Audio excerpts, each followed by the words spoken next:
Voilà, alors avant de reprendre, une petite remarque tout de même que j'ai oublié de faire tout à l'heure au sujet de l'évaluation du séminaire. Hein. C'est important, c'est vrai.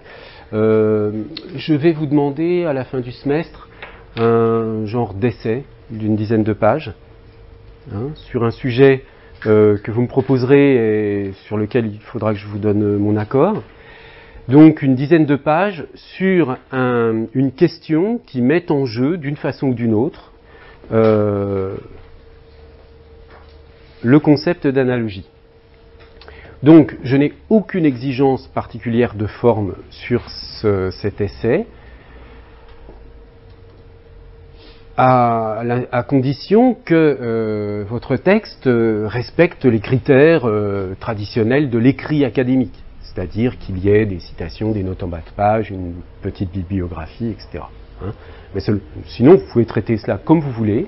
Vous pouvez traiter cela à partir d'une question linguistique, mais aussi littéraire, philosophique, peu importe, à condition toutefois, si ça n'est pas de la linguistique, de montrer quand même l'intérêt pour le langage en général, bien sûr. Dans le cas particulier des étudiants étrangers, j'accepte comme solution la traduction d'un article qui n'est pas encore traduit en français, la traduction d'un article qui porterait sur l'analogie ou la similarité à la rigueur, mais bon, commenté, c'est-à-dire vous traduisez un article et vous le commentez. C'est intéressant pour moi parce que pour les langues que je ne connais pas, ça me donne un accès à des textes que je ne pourrais pas lire autrement. D'accord ? Voilà, donc il faudra rendre ça, c'est pas exactement quand, mais avant la fin du semestre, quoi. D'accord ? Et puis vous me proposerez par mail ou à la fin d'un séminaire l'idée de sujet que vous avez, je vous dirai oui, ça va, ou je préciserai, etc. Et puis ensuite vous pourrez y aller. Mais il ne faut pas commencer tout de suite, évidemment, il faut attendre un tout petit peu que le cours ait avancé pour pouvoir savoir de quoi vous allez pouvoir parler, sur quoi vous allez pouvoir écrire. Simplement, vous pouvez dès maintenant essayer de faire des recherches personnelles autour de ces questions et essayer de trouver une idée. Alors, le plan, je dis bien prévisionnel du séminaire, prévisionnel parce que il est peu probable que j'arrive à tout traiter cette année, mais bon, on partira d'abord du point de départ, qui est la question de l'arbitraire du signe dans le cours de linguistique générale, puisqu'on a vu que un des enjeux de la problématique analogique et de la linguistique analogique, c'est celui de l'iconicité et donc de la critique de l'arbitraire du signe. Et comme c'est un aspect qui joue un rôle important sur le plan des sources de la problématique analogique, il est nécessaire que je l'aborde en premier. Mais là, je vais revenir sur des choses que sans doute beaucoup d'entre vous connaissent déjà, mais c'est pas grave, ça permettra de faire une mise au point. Donc ensuite, on verra un peu les sources de la problématique analogique. Il y a plusieurs types de sources qu'on peut identifier. Certaines sont linguistiques, d'autres sont plutôt sémiologiques, sémiotiques. Ensuite, on essaiera de donner un aperçu, disons, parce que là c'est beaucoup trop vaste, mais un aperçu des liens entre analogie et cognition, c'est-à-dire quels sont les processus cognitifs qui sont mis en jeu dans les processus analogiques. Si je peux, je traiterai un peu de la question de la figuration, parce que cette question de l'image, c'est quand même très intéressant et assez... comment dire, on dit beaucoup de choses sans savoir ce qu'on dit sur ces questions. Je veux dire, du langage imagé, une parole imagée, on sait tous que, enfin, on a tous une espèce d'intuition spontanée sur les conditions dans lesquelles on peut utiliser cette expression. Je veux dire, vous allez expliquer quelque chose et vous pourrez à un moment donné dire oui, d'une manière imagée, on pourrait dire que, etc., ou c'est une expression imagée. Ça. Donc, du point de vue du savoir linguistique spontané des locuteurs, la notion d'image pour parler du langage est tout à fait naturelle mais au fond, elle est très obscure. Ça veut dire quoi, une image, dans ce cas-là, hein? En quoi il y a quelque chose qui est de l'ordre de l'image dans le langage? Bon, c'est une question importante. Ensuite, il y a la problématique technique de l'iconicité, qui est, disons, ce qui est le plus connu. C'est disons, la branche peut-être la mieux identifiée de la linguistique analogique, qui touche aux analogies et aux similarités entre forme et contenu, ou entre signifié et signifiant, si vous voulez. Bon, je verrai si on peut apporter quelques généralités sur une sorte de théorie de l'analogie, et puis ensuite il y a cet ensemble extrêmement vaste que je traiterai sûrement seulement l'année prochaine, des structures et processus analogiques dans les langues naturelles, lorsqu'on les examine en détail. Bon. Alors, sur la bibliographie, donc, j'ai indiqué ce livre, qui est un livre assez grand public, de Hofstetter et Emmanuel Sander. Hofstetter est un chercheur américain dans les sciences de la cognition, et Emmanuel Sander est un psychologue français qui est à Paris 8. Et ensemble, ils ont écrit un livre, publié chez Odile Jacob, sur l'analogie, qui est très riche, très comment dire, qui a un côté assez exhaustif d'une certaine façon, et qui développe surtout la thèse du lien entre analogie et catégorisation pour la psychologie. Bien. Mais il y a aussi toutes sortes de chapitres au sujet du langage, donc c'est un livre assez intéressant, c'est un gros livre que vous pouvez feuilleter un petit peu, vous n'êtes pas. Bon, ça c'est le livre d'Itkonen, Analogy as Structure and Process, c'est un livre important qui vraiment là aborde la question de l'analogie dans le langage de manière assez systématique, mais selon un point de vue qui laisse un peu de côté quand même, parce que bien sûr on ne peut pas tout faire dans un seul livre, la problématique de l'iconicité. Bon, ensuite il y a deux livres que vous pouvez regarder aussi, qui sont d'ailleurs accessibles en ligne intégralement sur le site Academia Edu, que vous trouverez le lien sur mon site internet. Et puis une revue parue récemment, un double numéro de revue, Forme de l'iconicité en langue française vers une linguistique analogique. C'est un numéro double du français moderne qui est apparu en 2014. Donc le bas de la référence, c'est numéro 1 et 2 2014. Et là, vous avez un point de vue sur un certain nombre de perspectives très récentes sur ces questions de linguistique analogique et d'iconicité. Bien, donc c'est une bibliographie indicative, c'est bien d'aller regarder un peu ces livres, vous n'êtes pas obligé de les lire du tout intégralement, lisez si ça vous intéresse, ne lisez pas si ça vous ennuie trop, mais essayez de lire d'autres choses à ce moment-là. Il y a beaucoup d'autres références que je vous donnerai au fur et à mesure, mais c'est un peu vraiment une petite bibliographie de base. Alors, je commence donc par le premier point, et comme promis, j'essaie de m'arrêter à moins le quart pour ceux d'entre vous qui suivez les deux séminaires d'affilée, pour avoir quand même une petite pause entre les deux. Donc, l'arbitraire du signe, dans le cours de linguistique générale. Donc, pour traiter cette question, on abordera les points suivants. D'abord, un petit rappel sur signifié, signifiant, référence, ça sera rapide. Ensuite, la distinction entre l'arbitraire absolu et l'arbitraire relatif. Et après, ce sera la discussion sur la question des limites de l'arbitraire saussurien. Bon, je rappelle donc que la conceptualisation saussurienne du signe a supposé qu'on considère que le signe soit un concept intéressant chez Saussure.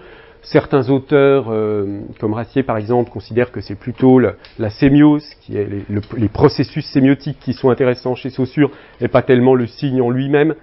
Bon, mais en l'occurrence, je me base ici sur le texte du cours de linguistique générale, qui est, comme vous le savez sans doute, un texte que n'a pas écrit Saussure, mais qui a été rédigé par par Bally et Sécheher à partir de notes de cours de ses étudiants.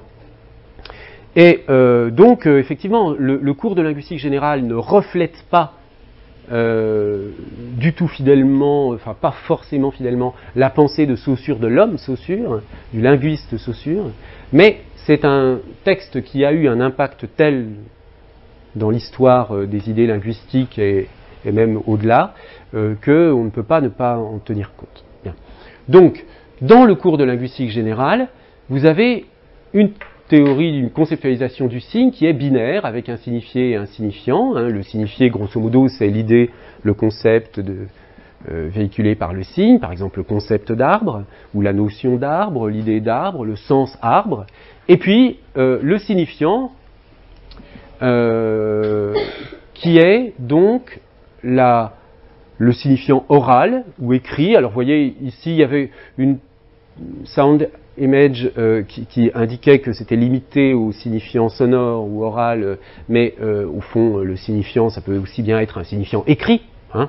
Donc, voilà, un signifiant oral ou écrit qui véhicule, en quelque sorte, qui est la contrepartie du signifié. Donc, ces deux faces, ce sont les deux faces du signe. Hein. Saussure insiste bien sur le fait qu'elles sont indissociables l'une de l'autre.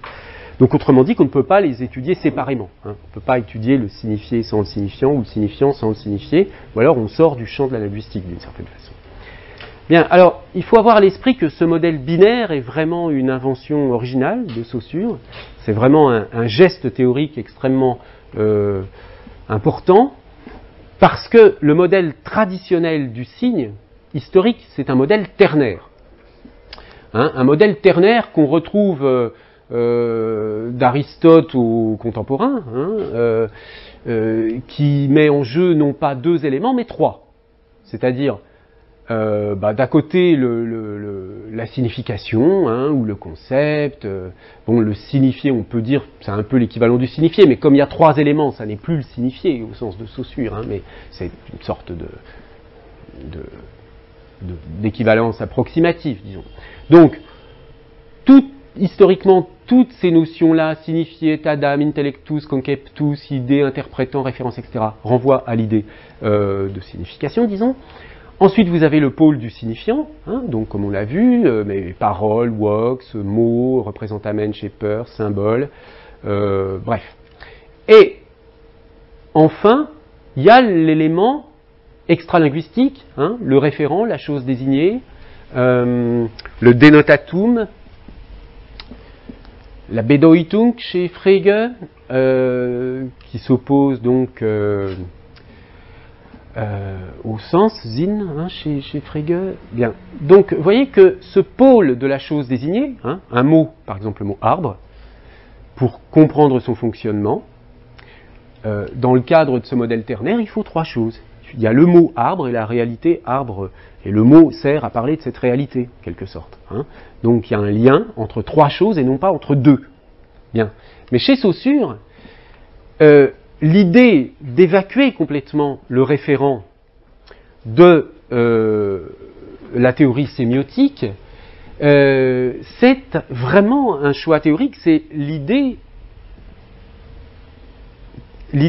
qui est là-dessous, c'est l'idée d'affirmer que la langue n'est pas une nomenclature. Qu'est-ce que ce serait une nomenclature ?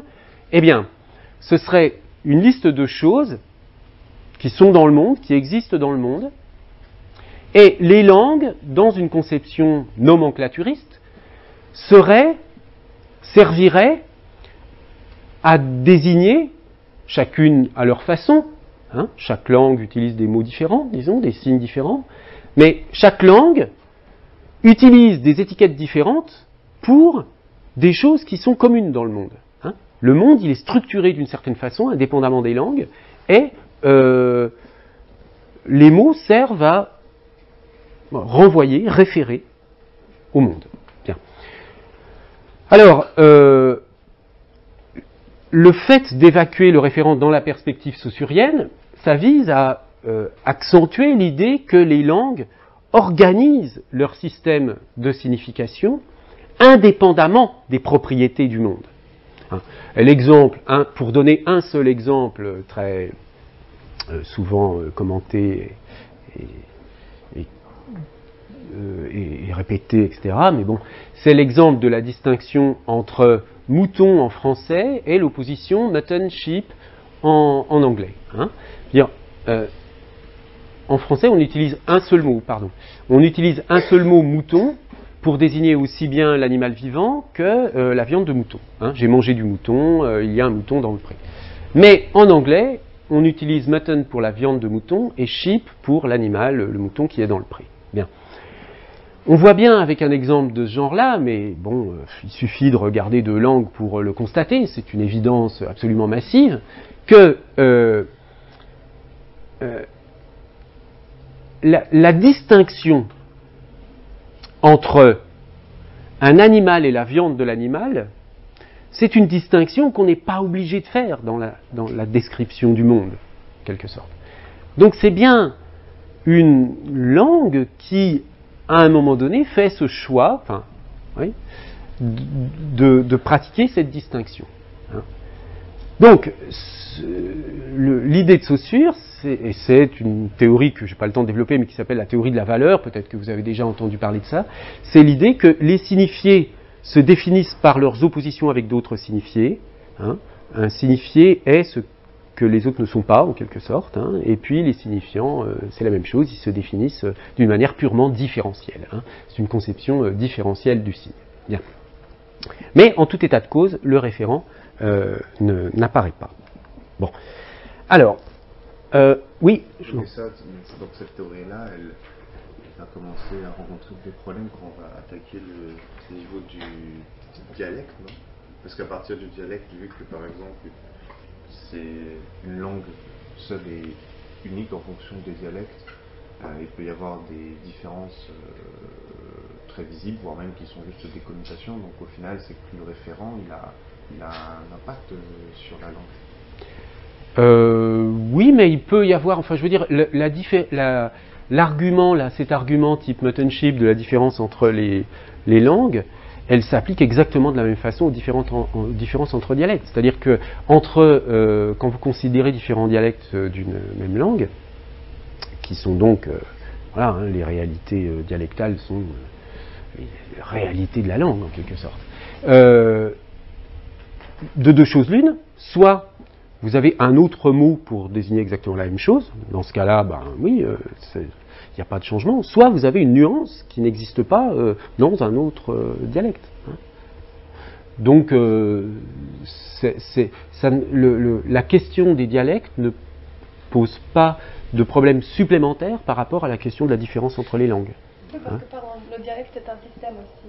Oui. Donc, on prend la langue dans le sens citoyen comme quelque chose de général. C'est pas une langue telle que la langue française avec ses dialectes. Oui, oui, tout à fait. Tout à fait. Quand on dit, oui, vous avez tout à fait raison de faire cette précision. Quand j'utilise le terme langue là au sens saussurien, c'est un terme qui s'applique aussi bien aux langues nationales qu'aux dialectes. Hein. Un dialecte, c'est une langue. Voilà. C'est pas l'idée, c'est de dire qu'une langue est un système. Hein. C'est donc un système dont les éléments se définissent d'une façon oppositionnelle. Voilà. Et pas par une sorte de décalque, en quelque sorte, de la réalité externe. Bien. Alors, l'arbitraire absolu. Voilà ce qu'on peut lire dans le cours de linguistique générale. Le lien unissant le signifiant au signifié est arbitraire. Ou encore, puisque nous entendons par signe le total résultant de l'association d'un signifiant à un signifié, nous pouvons dire plus simplement, le signe linguistique est arbitraire. Nous voulons dire que le signifiant est immotivé, c'est-à-dire arbitraire par rapport au signifié, avec lequel il n'a aucune attache naturelle dans la réalité. Hein, c'est ça la notion d'arbitraire tout court ou d'arbitraire absolu chez Saussure. Hein. Quand on dit que le signe linguistique est arbitraire, on présuppose ici que arbitraire signifie arbitraire absolu. Bon, alors, pas de relation entre le signifiant et le signifié, donc ça veut dire que le lien est complètement au hasard. Hein. Je veux dire qu'il se trouve qu'on appelle chaise une chaise et table une table, mais ça aurait pu être l'inverse, peu importe du moment qu'on se comprend. Alors, Saussure donne un exemple dont on a montré, mais je vais y venir après, qu'il était problématique, c'est l'exemple de Boeuf et Hox. Il dit, voilà, c'est l'exemple de la différence entre les langues. En français, vous avez bœuf, en allemand, vous avez ox. Ça montre bien qu'il n'y a pas de lien entre le signifié et le signifiant. Le signifié bœuf se dit bœuf en français, ox en allemand. Là, on verra dans un instant qu'il y a une erreur de raisonnement. Là. Et puis, il donne quand même une exception, qui est l'exception des onomatopées et des exclamations. Par exemple, c'est pas cocorico pour le cri du coq, hein, c'est une onomatopée, il y a des exclamations aussi, qui sont des exceptions, mais même dans ce cas des exceptions, Saussure dit oui, mais c'est quand même un peu, c'est malgré tout, ça reste arbitraire, parce qu'en anglais on dit kikeriki, non, c'est en allemand on dit kikeriki, en anglais cook a little do, bon, bref, donc même les onomatopées sont aussi arbitraires. Bon, alors, admettons. Eh oui, jusqu'à un certain point, comme vous le dites, hein, parce que quand même, pour ne pas voir le lien entre kikeriki et cocorico, il faut vraiment se boucher les oreilles, quoi. Bref, à côté pardon, de l'arbitraire absolu, on a l'arbitraire relatif ou la motivation relative. Donc, encore un extrait du cours de linguistique générale. Le principe fondamental de l'arbitraire du signe n'empêche pas de distinguer dans chaque langue ce qui est radicalement arbitraire, c'est-à-dire immotivé, donc irrationnel, sans raison, hein, de ce qui ne l'est que relativement. Une partie seulement des signes est absolument arbitraire. Alors, vous voyez, ça change parce que dans cette phrase, et c'est là où on voit le côté patchwork de la vulgate du cours de linguistique générale, parce que, si vous voulez, cette partie sur l'arbitraire est inscrite dans un chapitre qui s'appelle premier principe de la linguistique générale, l'arbitraire. C'est le premier principe. Le signe est arbitraire. Et juste après, on a une partie seulement des signes est absolument arbitraire. Chez d'autres, intervient un phénomène qui permet de reconnaître des degrés dans l'arbitraire sans le supprimer. Le signe peut être relativement motivé. Alors, comme exemple de signe d'opposition entre relativement motivé et arbitraire absolu, Saussure donne par exemple 19 et 20. Donc 19 relève de l'arbitraire relatif, 20 de l'arbitraire absolu. Cerisier relève de l'arbitraire absolu, de l'arbitraire relatif, pardon, tandis que Frêne relève de l'arbitraire absolu. Vacher relève de l'arbitraire relatif, tandis que Berger relève de l'arbitraire absolu. Pourquoi? Eh bien, prenons le cas de 19 et de 20. Si vous n'avez jamais entendu le mot 20, vous ne pouvez pas le comprendre. C'est sûr, il faut à un moment donné qu'on vous ait expliqué ce que signifie le mot 20 pour le comprendre.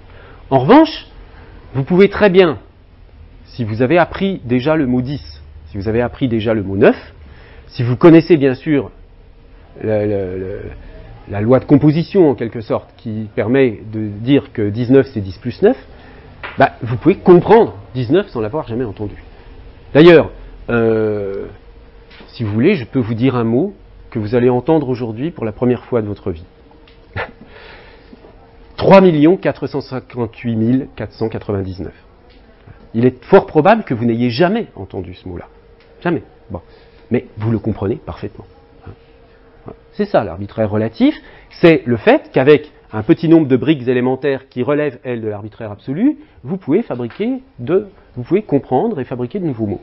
Bon, même chose pour cerisier et frêne. Frêne, on ne peut pas le décomposer, mais cerisier, on voit qu'il est formé sur le même modèle que pommier, poirier, etc.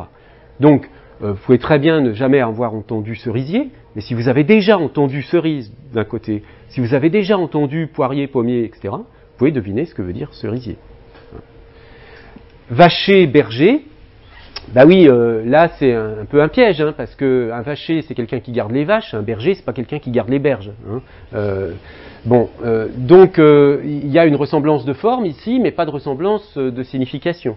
Le vacher est donc relève de l'arbitraire relatif, puisque il y a l'idée de quelqu'un qui va s'occuper des vaches, alors que berger relève donc de l'arbitraire absolu et requiert pour sa compréhension peut-être des connaissances étymologiques, etc. etc. Bon.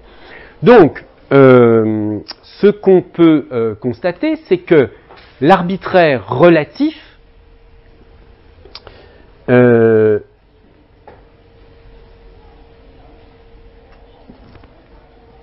l'arbitraire relatif, ça signifie que le signifié va être prévisible à partir du signifiant. Et c'est pour ça qu'il y a cette fois-ci une motivation. Parce que le signifiant n'est plus quelque chose que je reçois arbitrairement. Le signifiant a une raison d'être. C'est pas pour rien que 19, je l'appelle 19. Il y a une raison. Fondée sur le sens de 10 et le sens de 9. Quand je dis cela, vous entendez le mot raison. Ça veut bien dire que dans cette conception, l'arbitraire absolu renvoie à l'irrationnel, à quelque chose qui n'a pas de raison. Bon. Alors, ce qui resterait ici à dire, et puis on commentera, si vous voulez, les limites de cette conception des liens entre arbitraire absolu et arbitraire relatif la semaine prochaine. Ce que je peux ajouter, c'est que ce principe de l'arbitraire relatif a une grande importance, en fait, dans le cours de linguistique générale, puisqu'il renvoie dans sa rationalité à tout ce qui est systématique dans la langue.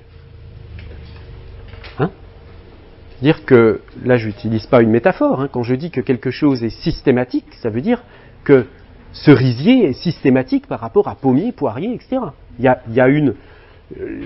a une sorte de raison dans la fabrication du signe. D'accord ? Or, puisqu'on a rappelé tout à l'heure que la langue, pour Saussure, c'est un système, c'est tout l'arbitraire relatif, l'arbitraire relatif contribue, disons, d'une manière extrêmement forte à faire en sorte que la langue soit effectivement un système.